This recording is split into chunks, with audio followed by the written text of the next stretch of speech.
தமிழ் சினிமாக்கு என்ன ஆச்சுன்னு தெரியலைங்க.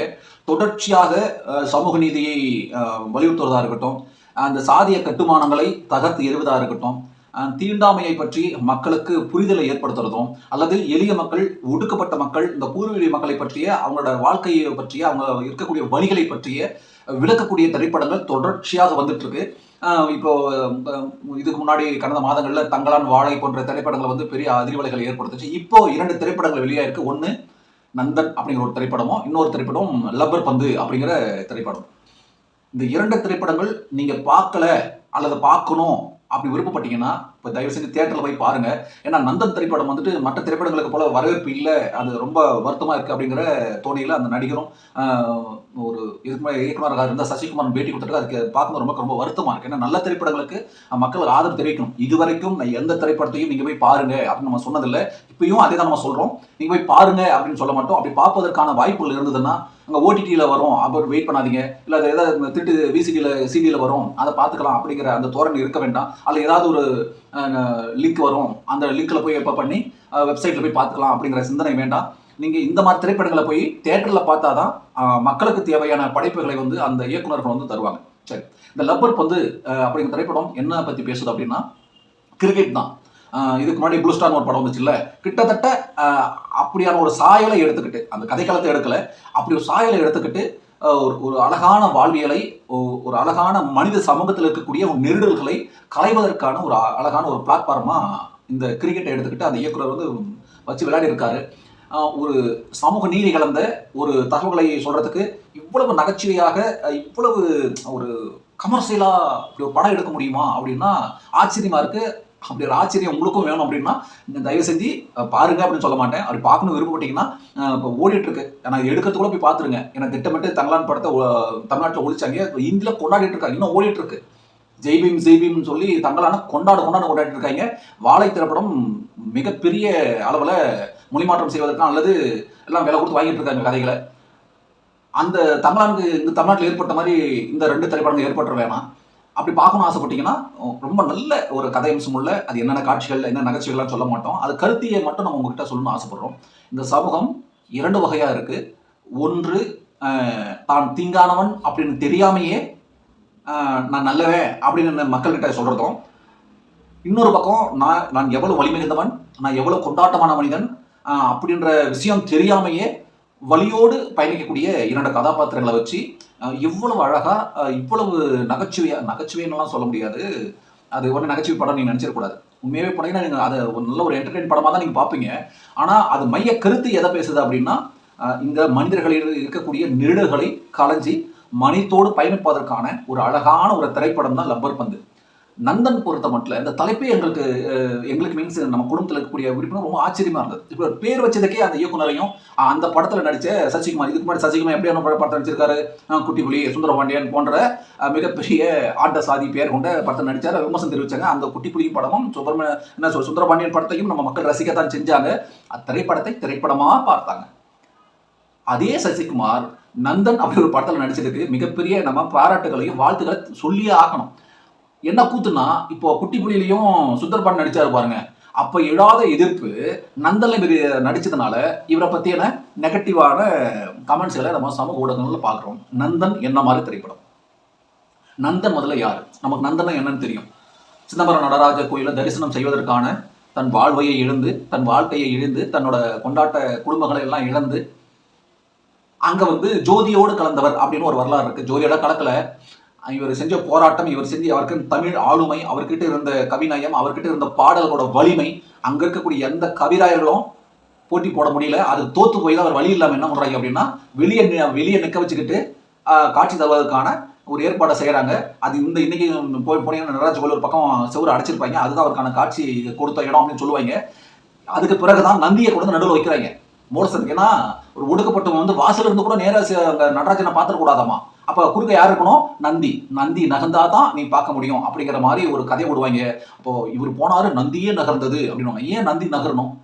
நந்திக்கு முன்னாடி போய் நந்தன் போய் முன்னாடி கும்பிட்டு இருக்கலாமே, பண்ணிருக்கலாம்ல. நடராஜனை நந்தனை விட யாரும் நேசிச்சிட முடியாது, வணங்கிட முடியாது, பாடிட முடியாது அப்படிங்கிற அந்த புரியலுக்கு வந்த பிறகு அவனை கொண்டு போய் மூலஸ்தானத்தில் கூட வேணாம், மூலஸ்தானத்துக்கு முன்னாடியாவது நின்று நடராஜனை வணங்குவதற்கான ஏற்பாடை செஞ்சிருக்கலாம், ஆனா செய்யல. மாற என்ன பண்ணாங்க, இவனை இப்படி விட்டோம்னா இவன் மேல போயிட்டு பெரிய கடவுளா மாறிடுவான் அப்படின்னு சொல்லி என்ன பண்றாங்கன்னா, யாகத்தை கொண்டு போய் அவர் யாகத்துல போட்டுறாங்க. போட்டுட்டு என்ன சொல்றாங்கன்னா, நந்தன் ஜோதியோடு கலந்து விட்டார். அதே போலத்தான் வள்ளலாறு, புத்தர்ல இருந்து எல்லா பெரிய பெரிய ஞானிகளையும் நெருப்பு தூக்கி போட்டு ஜோதியோட கலந்துட்டார். நீங்க யாரா ஜோதியோடு ஐக்கியமாகிட்டார் அப்படின்னு யாரை பத்தினா வரலாறு நீங்க சொல்றீங்களோ அவங்க அத்தனை பேரும் யாகத்துல கொண்டு போய் போட்டு கொலை பண்ணது இந்த பார்ப்பனிய சமூகம். சரி, இந்த நந்தனுக்கு வருவோம். அந்த நந்தன் நடராஜனை பார்ப்பதற்கான ஒரு மிகப்பெரிய ஒரு தவத்தை எவ்வளவு விசைகளை கடந்து இந்த பார்ப்பன அதிகாரத்தை வரை கடந்து போனானோ, இந்த நந்தன் சசிகுமார் அப்படிங்கிற இந்த நந்தன் எவ்வளவு அடித்தாலும், எவ்வளவு தாக்குதல்களை, எவ்வளவு ஆண திமிர்களை எடுத்தாலும் தன்னோட கருத்தியல் உரிமை சார்ந்து, அரசியல் உரிமை சார்ந்து எந்த நெருடும் இல்லாம அந்த இலக்கை போய் அடையறானா இல்லையா அப்படிங்கறதான் இந்த படத்தோட கதை. நீங்க லப்பர் பந்தியும் நந்தனையும் ஒன்னா பாத்தீங்கன்னு வச்சுங்களேன், மிகப்பெரிய ஆச்சரியம். ரெண்டு படமும் ஒரே கருத்தை தான் சொல்லும், வேறு ஒரு கதை காலத்துல சொல்லும். நந்தன் நீங்க ஒரு ஒடுக்கப்பட்டு ஒரு ஒரு தோட்டி வேலை செய்யக்கூடிய ஒரு சமூகத்தில் இருந்துக்கிட்டு தன்னோட உரிமையை, அரசியல் நகர்வை எப்படி கொண்டு போய் சேர்க்கிறா, திருப்பி அடிக்காம, திருப்பி பேசாம, எந்த வகையான ஆயுதங்களையும் சுமக்காம இவன் எப்படி வெற்றி பெறான், ஏன் அவன் அந்த மாதிரி பயணிக்கிறான் அப்படிங்கிற ஒரு சரியான கதை. இப்போ நம்ம ரெண்டு படத்தோட கதையும் சொல்ல, அவங்க என்னென்ன நடிச்சாங்கன்னு சொல்லல. இப்போ தங்கலான் படத்தையும் வாழை படத்தையும் சொன்ன மாதிரி இதில் நம்ம சொல்லலை. ஏன் அப்படின்னா, தங்கலானை விட வாழையை விட நீங்க பார்க்க வேண்டிய திரைப்படம் நந்தன். ஏன் அப்படின்னா, தங்கலான் அது ஒரு வாழ்வியை வரலாறை பேசுது, அது வாழை அது ஒரு வாழ்வு அல்லது ஒரு ஒரு ஒரு இளைய ஒரு சிறுவனின் ஒரு வழியை பேசுது. ஆனால் நந்தன் ஒரு ஒடுக்கப்பட்ட சமூகத்தில் இருக்கக்கூடிய ஒவ்வொரு இளைஞர்களோட உள்ளத்தில் இருக்கக்கூடிய குமுறலை பேசும். அவன் எந்தெந்த வகையில தீண்டாமைக்கு ஆளாக்கப்படுகிறான், எந்தெந்த வகையில அவன் தாக்குதலுக்கு உள்ளாகிறான், எந்தெந்த வழியில அவன் அதிலிருந்து வெற்றி பெறுவதற்கான அல்லது தன்னை பாதுகாப்பதற்கான எந்தெந்த வழிகள்லாம் கையாளுறான் அப்படிங்கிற அந்த விஷயத்தை ரொம்ப நாசுக்கா ஒரு ரொம்ப எளிமைத்தனமான ஒரு காட்சி அமைப்போட, வசனத்தோட, திரைக்கதை அமைப்போட எடுக்கப்பட்ட திரைப்படம் தான் நந்தன். இப்போ லப்பர் பந்து நந்தன் ஒரு சேர வந்திருக்கு அப்படிங்கிறதே மிகப்பெரிய ஆச்சரியம். கடந்த மாதங்கள் வந்து தங்கலானும் வருது, வாழையும் வருது, இந்த மாதம் லப்பர் பந்தும் வருது, நந்தனும் வருது. இப்படி தொடர்ச்சியாக ஒடுக்கப்பட்ட மக்களோட வாழ்வியலை வந்து, வாழ்க்கையை வந்து, வழிகளை வந்து, அவங்களோட அரசியல் பயணங்களை வந்து திரைப்படமாக கொண்டு வர்றதுங்கிறது இப்போ இந்த சமூகத்துக்கு தேவை. இப்போ நம்ம என்ன பண்ணிடுறோம் அப்படின்னா, மாரி செல்வராஜ் படம் எடுத்துட்டா, பாரஞ்சித் படம் எடுத்துட்டா மட்டும் நம்ம எதிர்ப்பு தெரிவிக்கிறாங்களே, காரணம் சாதி திமிர். அவங்க திரைப்படத்தில் எதிர்க்கல, அவன் என்ன சாதி அப்படிங்கிறதா நம்ம எதிர்க்கிறான். இப்போ இந்த வட்டத்துக்குள்ள சசிகுமார் சிக்கிடக்கூடாது, அது ரொம்ப தெளிவாக இருக்கணும். சசிகுமார் போன்ற வெற்றிமாறன் போன்ற தோழர்கள்லாம் வந்து இந்த மாதிரி கதைகளை எடுத்துக்கிட்டு மக்கள்கிட்ட கொண்டு சேர்க்கறது இருக்கு இல்லையா, அவங்க வந்து தன்னை வந்து அரசியல்படுத்திக்கிறாங்க, சமூக நீதி பாதையில தன்னை வந்து புகுத்திக்கிட்டு இதுதான் சரி அப்படின்னு அவன் பயணிக்கிற அந்த மனிதர்களை வந்து நம்ம வந்து பாதுகாக்கணும். அவங்க பக்கம் நின்று நம்ம பேச வேண்டிய தேவை இருக்கு. இந்த பதிவு அப்படிங்கிறது லப்பர் பந்து நந்தனுக்கான திரை விமர்சனமோ அல்லது அந்த படத்தை பார்ப்பதற்கான ப்ரொமோஷனோ கிடையாது. அந்த படத்துல இருக்கக்கூடிய செய்திகள் நமக்கு ரொம்ப ரொம்ப தேவை. அது என்ன செய்தி, இப்படிலாம் சொல்லியிருக்காங்க அப்படின்றது இப்ப இங்க சொல்றது சரியா இருக்காது, அது என்னோட வேலையும் கிடையாது. தயவு கூர்ந்து நீங்க படம் பாருங்க, பார்க்காம போங்க, அது உங்களோட விருப்பம். பாருங்க அப்படின்னு சொல்லி நான் கட்டாயமா படுத்த முடியாது.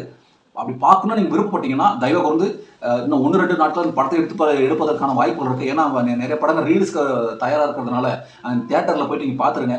ஓடிடியில் வர்ற வரைக்கும் நீங்க காத்திருக்காதுங்க. லப்பர் பந்து நந்தன் அப்படிங்கிறது காலத்திலும் அழிக்க முடியாத ஒரு படைப்பாக மாறணும்னா மக்களாகிய நீங்கள் அதை உடனடியாக போய் அதை பார்க்கணும், ஆதரவு தெரிவிக்கணும். ஏன்னா பல திரைப்படங்கள் வந்து சேது அப்படிங்கிற திரைப்படமெல்லாம் 100 நாட்கள் தியேட்டர்லேயே ப்ரிவியூ ஷோ ஓட்டிட்டு இருக்கோம், யாரும் வாங்கலன்ற அந்த ஒரு வழிமிகுந்த சூழல் அப்படி இருந்தது. அன்னைக்கு சமூக ஊடகங்களுக்கு பெருசா இல்லை, ஆனாலும் கூட அது வெற்றி பெற்றது. இன்னைக்கு சமூக ஊடகங்கள் இவ்வளவு வலிமையா இருக்கு. இந்த சூழல்ல நந்தனும் லப்பர் பந்தும் தோல்வியை அடைஞ்சதுன்னா அடுத்து வரக்கூடிய இந்த ஒடுக்கப்பட்ட சமூகத்து மக்கள்கிட்ட இருக்கக்கூடிய வாழ்வியலும், வரலாற்றையும், வழிகளையும், வேதனையும், தீண்டாமை எதிர்ப்பையும், சமூக நீதி பேசணும்னா இது வெற்றி பெறணும். அப்படி இல்லை அப்படின்னா அந்த படைப்பாளிகளுக்கு பின்னடைவை ஏற்பட்டுரும். அதற்காகவாவது நம்ம என்ன பண்ணலாம், இந்த லப்பர் பந்தையும் நந்தனையும் வெற்றி பெற செய்யணுங்கிறது தான் மக்கள் பார்வையோட கருத்து.